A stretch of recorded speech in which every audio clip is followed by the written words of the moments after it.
진실한 마음으로 나아가라. 진실한 마음으로 주님께 나아가라 라는 말씀 제목으로 하나님 말씀 전하겠습니다. 제가 군대에 있을 때 저희 부대 안에 통신병 중에 교환대에서 근무하는 선임병이 한 명 있었습니다. 그런데 그 선임병이 재밌는 분이었어요. 하루는 저한테 오더니 야, 내가 재밌는 일 있었다 얘기해 줄게 이러면서 쓱 저한테 얘기를 하시는 거예요. 그런데 뭐 재밌는 얘기는 아니었습니다. 근데 그분은 재밌었대요. 야, 내가 이 근처에 군사령부가 있는데 항상 이 교환대 근무하는 병사들이 선로를 점검합니다. 근데 선로 점검이 다른 게 아니라 전화 통화하는 거예요. 그 옆에 사령부랑. 그러면은 매일같이 하루도 빠지지 않고 어떤 사람이랑 그 부대에 있는 사람이죠. 통화를 하는데 아주 간단합니다. 선로 양호합니까? 네, 선로 양호합니다. 이렇게 아주 무미건조하게 통화를 하고 끝난다는 거예요. 근데 이 선임병이 저한테 재밌는 얘기라고 하면서 내가 오늘 통화를 해보니까 그 사람 목소리가 바뀌었더라. 보니까 전에 나랑 한 1년 넘게 통화했던 그 사람은 전역한 것 같아. 그리고 새로운 사람이 왔나 봐. 이런 얘기를 저한테 해주시는 거예요. 여러분 재밌나요? 별로 재미없잖아요? 근데 그분은 매일같이 통화하던 사람이 바뀌었으니까, 다른 사람으로 바뀌었으니까 그게 그렇게 신기하고 재밌었나 봐요. 물론 제가 그 얘기를 듣고 그냥 흘려보내도 되는데 이상하게 제 마음 가운데 여운이 남아요. 신기하게 신앙적으로 그 이야기가 여운이 남아요. 그래서 아직까지 기억하고 여러분들한테 말씀드리잖아요. 어떤 여운이 당시에 남았냐면, 야, 진짜 1년 넘게, 여러분 1년 넘게 매일 통화하면 사이가 친해져야 됩니까? 안 친해져야 됩니까? 친해져야 되죠. 하루도 빠지지 않고 1년 동안 통화를 하면. 그런데 인격적인 만남이 아니니까 전혀 친하지 않다라는 거예요. 사무적이고 업무적인 만남이니까.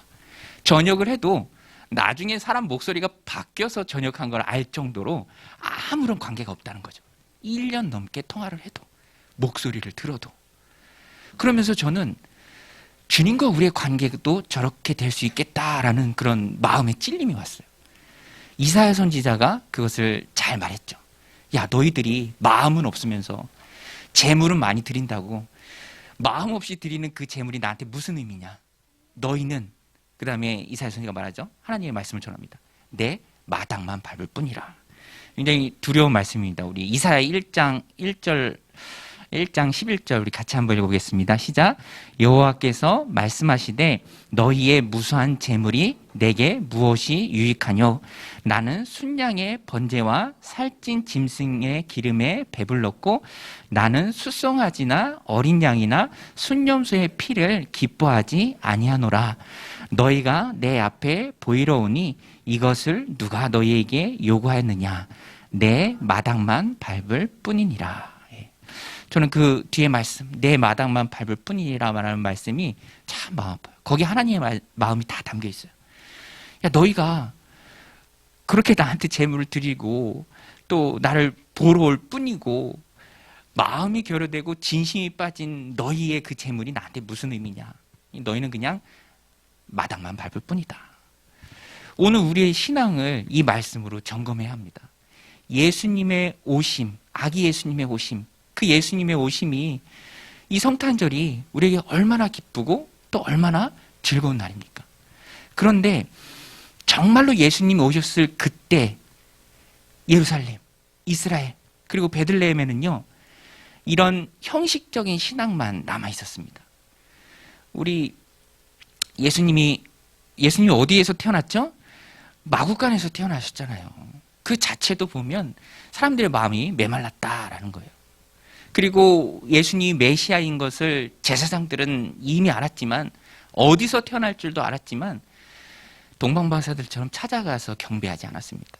그리고 예수님이 태어나던 그때 유대의 왕은 헤롯이었습니다. 헤롯은요, 오늘 우리가 말씀을 통해서 살펴볼 텐데 정말 악한 사람이에요. 헤롯같이 악한 사람이 또 있을까 싶을 정도로 악한 사람이었습니다. 그러니까 총체적인 어려움 속에 바로 예수님이 구세주로 아기의 몸을 입으시고 이 땅에 태어나셨습니다. 예수님이 오신 당시가 형식적인 신앙만 남은 시대였습니다. 마음의 진실함이 빠진 형식주의 신앙. 그래서 하나님께서는요, 특단의 조치를 하세요. 저는 참 이게 특단의 조치다라고 느낍니다. 아기 예수님이 유대의 왕으로, 온 세상의 왕으로 태어나셨습니다. 태어나셨기 때문에 누군가의 입술을 통해서 찬양과 경배를 받으셔야 마땅하죠. 그런데 하나님께서는 이스라엘의 잘 믿는 언약의 백성 선민이라 스스로 자부하는 그 사람들이 아니라 저 멀리 동방에서, 아마 성경에는 동방이다, 동쪽이다 라고 밖에 얘기를 안 해서 우리가 다 알 수는 없지만 고대 바벨론이었던 것 같아요. 그곳에 유대인들이 포로로 끌려갔었고 포로로 돌아온 후에도 정착해 있는 유대인들이 있었습니다. 그들을 통해서 메시아에 대해서 듣고 또 별을 연구하는 점성학자, 점성술사라는 것은 좀 어감이 안 좋을 수도 있으니까 점성학자 같은 분들이었습니다. 별을 연구하고 또 하나님께서 그들 마음 가운데 직접적으로 계시를 주셨겠죠.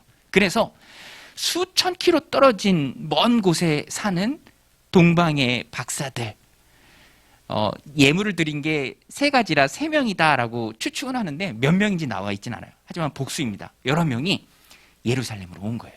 이방인이에요. 멀리 있는 사람들입니다. 그러나 그들의 마음이 진실했기 때문에 하나님께서는 그들을 불러서 아기 예수님을 찬양하게 하십니다. 경배하게 하세요. 정작 가까이 있는 유대인들, 제사장들, 메시아에 대해서 관심이 없었습니다. 그러니까 하나님의 아들을 찬양하고 높이는 그 모든 특권들을 하나님이 아예 주시질 않으시죠. 그때 예수님 태어나셨을 그때에 유대를 다스리던 사람은 헤롯 왕이었습니다. 이 내용이 1절부터 3절에 나오는데요. 헤롯 왕 때 예수께서 유대 베들레헴에 나심에 동방으로부터 박사들이 예루살렘에 이르러 말하되 유대인의 왕으로 나신 이가 어디 계시냐? 우리가 동방에서 그의 별을 보고 그에게 경배하러 왔노라 하니 헤롯 왕과 온 예루살렘이 듣고 소동한지라. 헤롯 왕이요, 유대인의 왕이 어디 계시냐? 아마 이 동방 박사들은 당연히 왕궁에서 태어났을 것이다 라고 생각하고 헤롯 왕한테 직접 온 것 같아요. 그러나 헤롯 왕은 모르죠. 그리고 깜짝 놀랍니다. 여러분, 헤롯 왕이 왜 깜짝 놀랐을까요? 헤롯 왕이 왜 깜짝 놀라죠? 내가 왕인데 무슨 또 왕이 태어났나? 그러니까 헤롯이요, 당황합니다. 깜짝 놀라죠.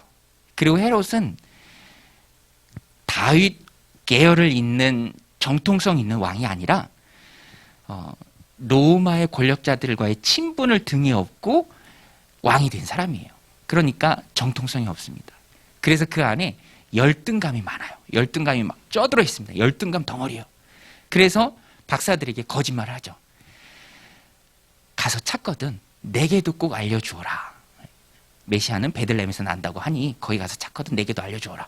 그래서 나도 가서 경배하도록 내게도 꼭 알려주어라고 하는데 이거는 거짓말이죠. 찾으면 죽이려고 했습니다. 실제로 나중에는 박사들한테 속은 걸 알고요, 2살 아래로, 저는 그 부분이 참 슬퍼요. 2살 아래로 베들레헴과 그 주변의 아이들을 다 죽입니다. 유아 학살이죠. 세상에 이렇게 악한 사람이 어디 있겠습니까? 열등감 덩어리예요. 그래서 나중에는요, 자기 아들 3명도 죽입니다. 아내도 죽여요. 그 권력을 누리기 위해서. 그런 시대에 예수님이 오는 것이죠. 이렇게 악하고 교활한 헤롯은요, 동방 박사들에게 거짓말을 합니다. 유대인의 왕이 어디서 나셨는지 알거든 내게도 말해 나도 경배하게 하라. 오늘 7절 8절 말씀인데 우리 같이 한번 읽겠습니다. 시작. 이에 헤롯이 가만히 박사들을 불러 별이 나타난 때를 자세히 묻고 베들레헴으로 보내어 이르되 가서 아기에 대하여 자세히 알아보고 찾거든 내게 고하여 나도 가서 그에게 경배하게 하라. 음흉하죠. 이런 사람을 악하게 음흉한 사람이다라고 말합니다. 이런 때에 진짜 왕으로 예수님께서 오셨습니다.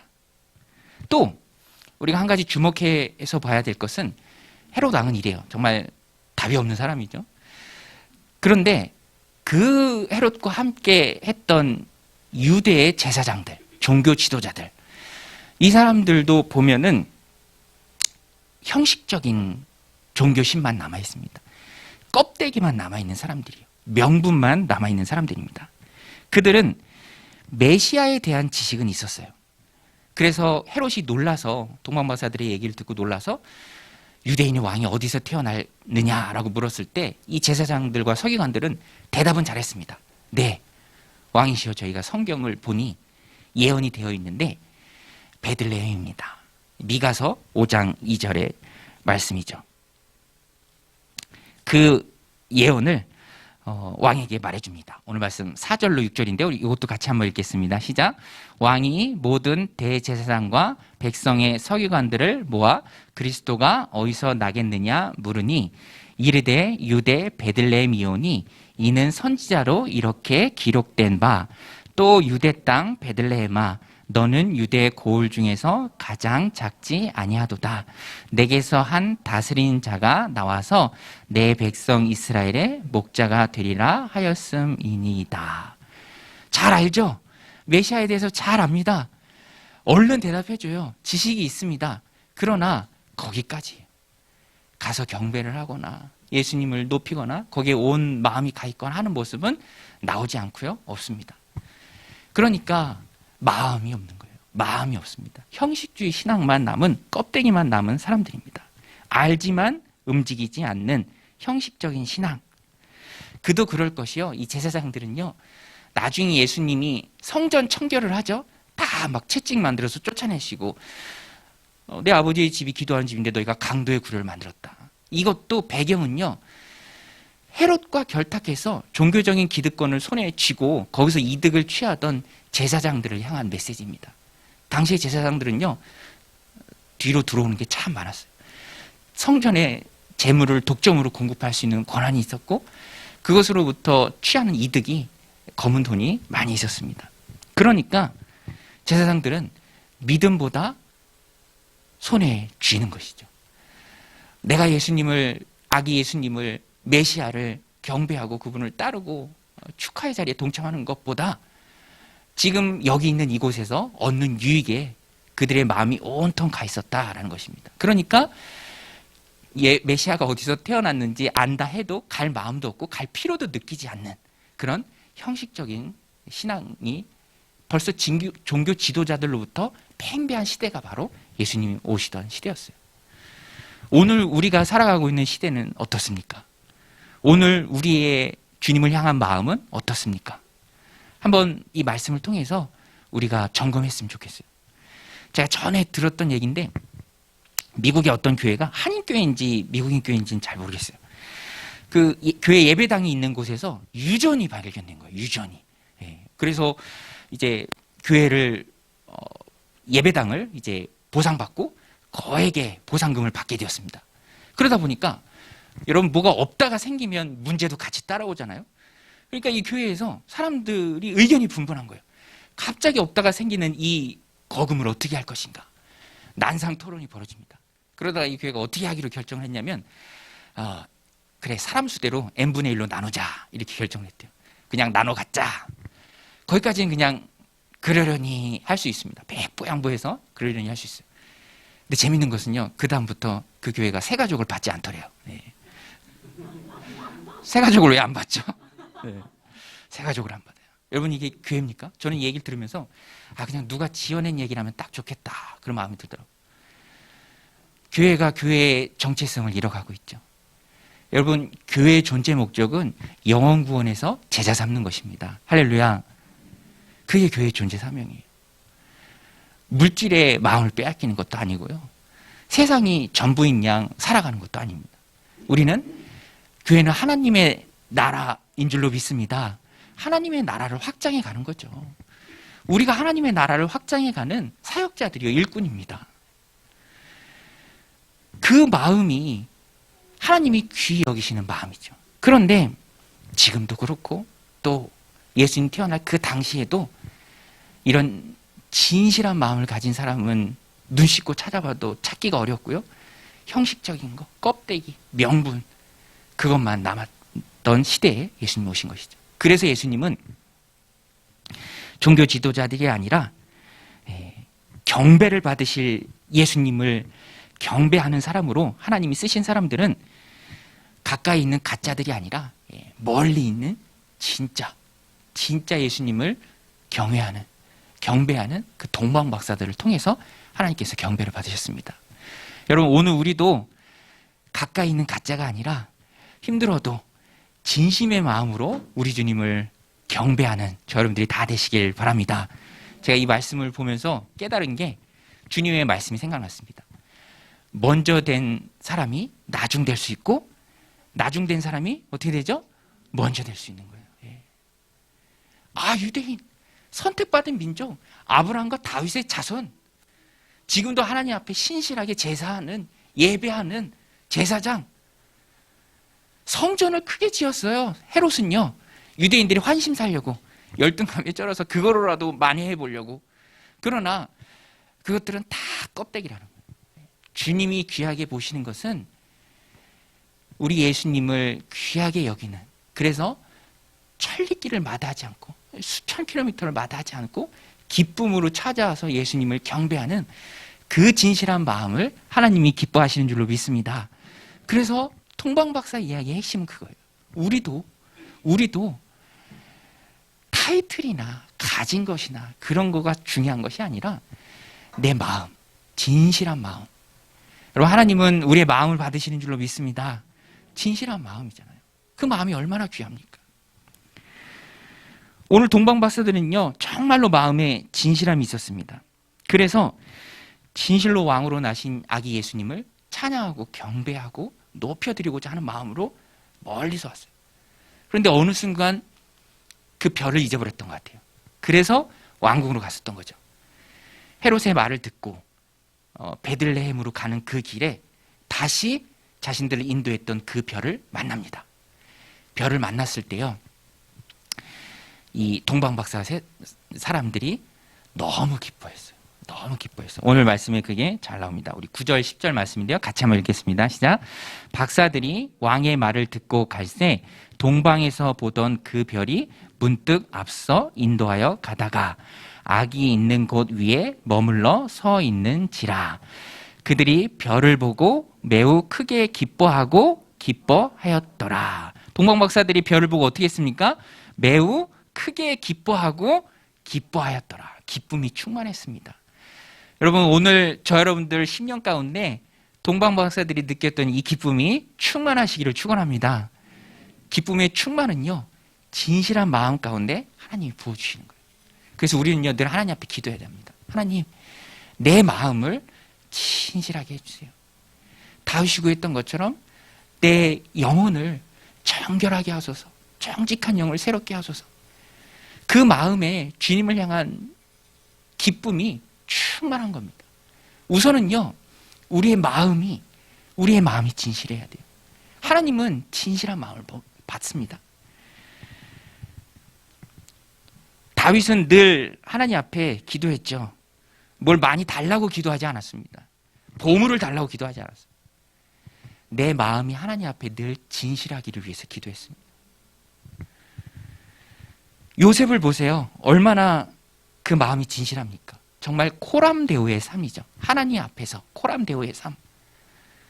자기가 어떤 유혹에 접했을 때도 그 유혹을 듣지 않으면 자신에게 어떤 결과가 온다는 것을 빤히 다 알았지만 하나님을 향한 진실한 마음이 있었기 때문에 그것들을 다 거부했죠. 내가 어떻게 하나님 앞에 득죄할 수 있으리까? 하나님 보시기에 진실한 마음을 가지고 있었기 때문에 하나님께서 그를 크게 들어 쓰십니다. 사무엘도 그랬죠. 사무엘도요, 하나님 앞에서 늘 진실했습니다. 이 목회자가 본받아야 할 마음이에요. 사무엘은 나는 너희들을 위해서, 여러분들을 위해서 하나님 앞에 기도 쉬는 죄를 범치 않겠습니다라고 진실하게 하나님 앞에 자신을 세웠습니다. 그러니까 이스라엘 백성들도요, 그 진실함을 똑같이 받았죠. 사무엘상 12장 23절 24절 말씀인데요, 우리 같이 한번 읽겠습니다. 시작. 나는 너희를 위하여 기도하기를 쉬는 죄를 여호와 앞에 결단코 범하지 아니하고 선하고 의로운 길을 너희에게 가르칠 것인즉 너희는 여호와께서 너희를 위하여 행하신 그 큰 일을 생각하여 오직 그를 경외하며 너희의 마음을 다하여 진실이 섬기라. 너희의 마음을 다하여 진실이 섬기라. 여러분, 오늘 우리는 마음을 다해서 하나님을 진실히 섬겨야 될 줄로 믿습니다. 올해도 그렇게 했고요. 또 다가오는 새해에도 마음의 진실한 마음, 진실한 마음으로 하나님을 섬기는 것. 하나님은요, 다른 거 안 보십니다. 하나님이 부족한 게 어디 있겠습니까? 그 진실한 마음을 보시는 거예요. 그리고 그 진실한 마음을 위하십니다. 포로 시대에는요, 다니엘이 하나님 앞에 진실한 마음을 가지고 있었습니다. 그의 진실한 마음이 참 돋보여요. 뜻을 정하고 바벨론에 끌려갔지만 바벨론 사람이 되지 않고 그곳에서 진실하게 하나님 백성의 정체성을 가지고 살아갔을 때 하나님이 그를 신실하게 뒀습니다. 사자굴에서도 구해주시고요, 또 나라가 바뀌어도 쓰임을 받게 해주세요. 하나님은 진실한 마음 가운데 복 주십니다. 누가복음 18장에도 보면 세리의 기도가 나와요. 눈물로써 하나님 앞에 기도하죠. 감이 서서 눈을 들어 하늘을 쳐다보지도 못하고 다만 가슴을 치며 주여 죄인입니다. 이 죄인을 용서해 주옵소서라고 기도합니다. 의인이라고 말하던, 따로 기도하던 바리새인보다 하나님 앞에 의롭게 된 사람은 바로 이 세리였습니다. 마음에 진실함이 있는 사람은요, 겸손하죠. 그래서 우리가 하나님 앞에 늘 진실한 마음으로, 겸손한 마음으로 하나님 죄인입니다. 은혜 부어주세요. 자비로 함께 해주세요. 긍휼히 여겨주세요. 불쌍히 여겨주세요. 늘 그렇게 기도해야 됩니다. 하나님 앞에 낮아져야 돼요. 그러면 그 낮아진 삶으로, 그 낮아진 마음으로 하나님께서 큰 은혜를 부어주십니다. 오늘 동방박사들 보세요. 저는 말씀 준비하면서 동방박사들이 정말 큰 은혜를 받았구나. 예수님 당시에는 그렇지 않았습니다. 태어나실 때도 그랬고 예수님 공생의 사역 중에도 그렇지 않았어요. 그래서 예수님께서 계속 말씀하십니다. 의인을 부르러 온 것이 아니라 죄인을 부르러 왔다. 가난한 심령을 가지라. 이 마태복음 9장 13절인데요. 이것도 같이 한번 읽겠습니다. 너희는 가서 내가 긍휼을 원하고 제사를 원하지 아니하노라 하신 뜻이 무엇인지 배우라. 나는 의인을 부르러 온 것이 아니요 죄인을 부르러 왔노라 하시니라. 우리는요, 하나님 앞에 항상, 물론 예수 그리스도의 그 십자가 보혈로 우리는 하나님 앞에 의롭게 되었습니다. 그러나 현실에서 우리의 삶은 연약하고 부족하고 그래서 넘어지고 범죄할 때가 많이 있죠. 하나님 앞에서 은혜가 필요한 존재들입니다. 항상 납작 엎드려서 하나님의 은혜를 구해야 돼요. 하나님, 은혜 부어주세요. 그것이 하나님 앞에 바른 성도의 삶이고요, 또 바른 모습입니다. 마음의 진실함이죠. 동방박사들은 마음의 진실함을 가지고 예수님께 나왔습니다. 예수님께 엎드려 경배하고 보배합을 열어서 예물을 드렸습니다. 우리 11절 말씀 같이 읽겠습니다. 시작. 집에 들어가 아기와 그의 어머니 마리아가 함께 있는 것을 보고 엎드려 아기께 경배하고 보배합을 열어 황금과 유향과 모략을 예물로 드리니라. 준비한 예물을 하나님 앞에 드렸죠. 진실함의 증표입니다. 드린다라는 것은 진실함의 증거죠. 당시의 제사장들이나 종교 지도자들은요, 손으로 움켜쥐는 거, 받는 거, 얻는 거, 누리는 거, 그것에만 마음을 다 빼앗겼습니다. 그래서 예수님을 놓쳤죠. 메시아 대신 예수님을 놓쳤습니다. 하나님은 그런 사람들을 통해서 경배를 받지 않으세요. 진실한 마음으로 멀리 있지만 오히려 그들을 불러서 하나님께서 아기 예수님으로 하여금 경배를 받게 하십니다. 오늘 우리는 이 말씀을 통해서 다짐하고 결단해야 됩니다. 우리는 달라야 한다. 우리 한번 따라 세우겠습니다. 우리는 진실해야 한다. 네, 진실한 마음이. 하나님 앞에 진실한 마음. 그러면 하나님이 붙들어 주시고 복 주십니다. 오늘 이 동방박사들 정말로 큰 복을 받았죠. 마음의 진실함으로 주님 앞에 나아갔을 때 정말로 귀한 복을 받았습니다. 마음을 드렸죠. 예수님께서도 보물이 있는 곳에 내 마음이 있다라고 말씀하셨어요. 그래서 예수님께 마음을 드린다고 하면은 우리 동방박사들이 보여줬던 것처럼 귀하게 여기는 것을 하나님께 드리면 됩니다. 내 시간을 드리고 내 몸을 드리고 내 마음을 드리고 내 예물을 드리고, 그러면 하나님께서 기쁘게 받으세요. 그리고 복으로, 축복으로 채워주십니다. 동방박사들이 예물 드리고 마음을 드리고 진심을 드렸을 때 받은 축복이 나와요. 정말로 큰 은혜를 누립니다. 그 은혜가 뭘까요? 동방박사들이 받은 은혜. 네. 성경에 기록되었잖아요. 할렐루야. 성경에 기록되었잖아요. 오고 오는 세대가 이 동방박사들의 진실한 마음, 그들의 헌신 다 압니다. 예. 성경에 기록되었잖아요. 성경에 악하게 기록되면 그것은 정말 힘든 일이죠. 빌라도처럼. 예. 그러나 좋은 일로, 하나님 영광 받으시는 일로 하나님 말씀의 동방박사들은 기록이 되었죠. 영원히 하나님 앞에 살아가는 축복을 받았습니다. 또 동방박사들은요, 아기 예수님께 경배를 했습니다. 아기 예수님. 예. 이게요 진짜 큰 축복이에요. 사실 말씀을 자세히 보면은 예수님을 바로 낳자마자 동방박사들이 온 건 아닙니다.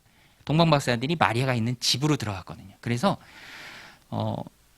1년에서 한 2년 정도 지났을 때, 예수님 진짜 예뻤을 때, 정말 아장아장 예수님, 저희 막내가요 가끔 저한테 얘기해요. 진심으로 얘기해요. 아빠 예수님 보고 싶어. 진짜 예수님 보고 싶대요. 그 말로 하는 거 말고 그냥 진짜 예수님 보고 싶다고. 근데 아쉽지만 실물 예수님을 우리가 볼 수는 없죠. 그러나 동방박사들은 봤습니다. 예수님과 동시대를 살았던 모든 사람들이 그 축복을 누렸고요. 놓친 사람도 있죠. 유대인들은 오히려 예수님을, 영광의 주 예수님을 십자가에 못 박는 큰 죄를 범했죠. 그러나 이 동방박사들은요, 예수님 정말 예쁠 그때 아장아장 예수님, 그때 예수님을 뵀습니다. 그리고 엎드려 경배했어요. 예수님께 엎드려 경배하는, 아기 예수님께 엎드려 경배하는 그 일이 얼마나 큰 축복입니까? 큰 축복이죠. 이것을 어떻게 다른 물질적인 것과 바꿀 수 있겠습니까? 가장 큰 영광이죠. 하나님은 마음이 진실한 사람들을 통해서 영광을 받으십니다. 마음이 진실한 동방박사들을 영광의 도구로 사용하세요. 오늘 우리도 진실한 마음으로 하나님 앞에 나아갈 때 예수님의 경배자들로 쓰임받는 저 여러분들이 다 되시길 바랍니다. 예수님께서 팔복을 말씀하시면서 마음이 청결한 자는 복이 있나니 그들이 하나님을 볼 것이며 라고 말씀해 주셨습니다. 마음이 청결하여 영적인 눈으로 하나님이신 예수님을 날마다 보는 은혜가 저 여러분들 가운데 있으시길 바랍니다. 하나님께서 우리에게 주님을 향한 마음의 진심 물붓듯이 부어주셔서 다가오는 2022년에도 믿음과 신앙 안에 굳건히 서서 내 삶을 도구로 우리 주님께 영광을 돌리는 믿음의 신실한 주님의 종들이 다 되시기를 예수님의 이름으로 간절히 축원드립니다.